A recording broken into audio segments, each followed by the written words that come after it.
Tang.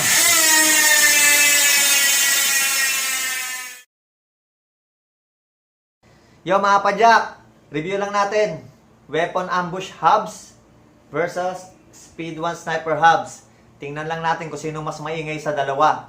Kung sino mas masakit sa tenga o sino ang mas masarap sa tenga. Pakinggan natin. Ito po yung dalawa. Pinagtabi ko na para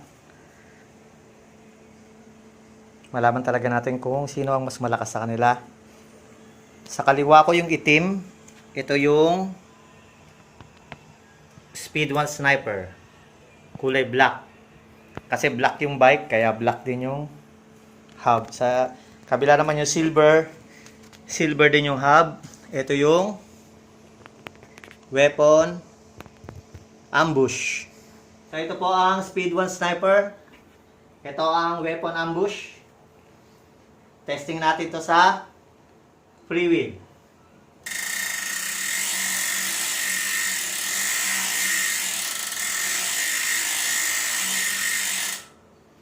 Maganda tumunog. Maraming click. Yung weapon ambush naman.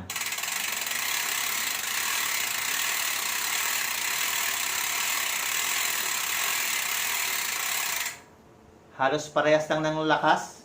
Kaya lang medyo konti ang click nito. Pero mas gusto ko ang freewheel na ito.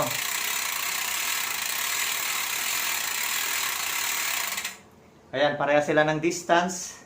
So malalaman talaga natin kung sino mas malakas sa kanila. Subukan nga natin pagsabayin yung dalawa. Dahan-dahan lang. Okay.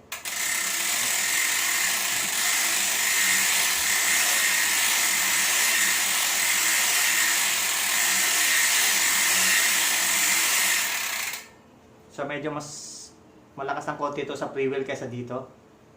Saka medyo maganda to, medyo pino. Okay, subukan naman natin sa mabilis.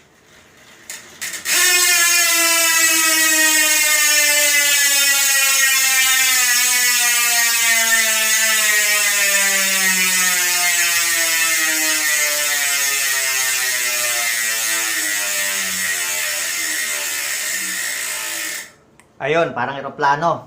Ito naman, subukan din natin.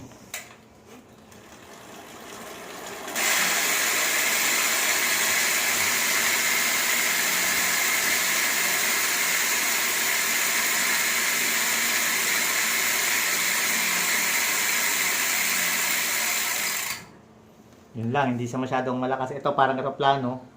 Ito hindi masyado. Pagsabay natin silang dalawa.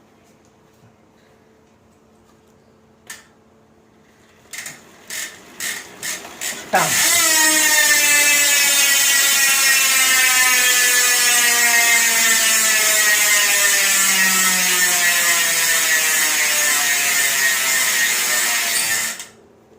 So yun mga kapadyak, napakinggan na natin sila pareho. Para sa akin, mas maganda ng konti ang tunog ni Weapon Ambush pag dahan-dahan lang. Pero pag medyo mabilis na, tapos nag-freewheel ka, mas masarap sa tenga si Speed 1 Sniper eh. Lalo na pag binilisan mo na sabay freewheel, parang eroplano. Ang sarap sa tenga. Sobrang lakas. Kaya, yun. Sana nagustuhan nyo yung review ko. Salamat mga kapadyak. Please don't forget to like and subscribe. Bisikleta. Jerry po, ang inyong likod. Salamat.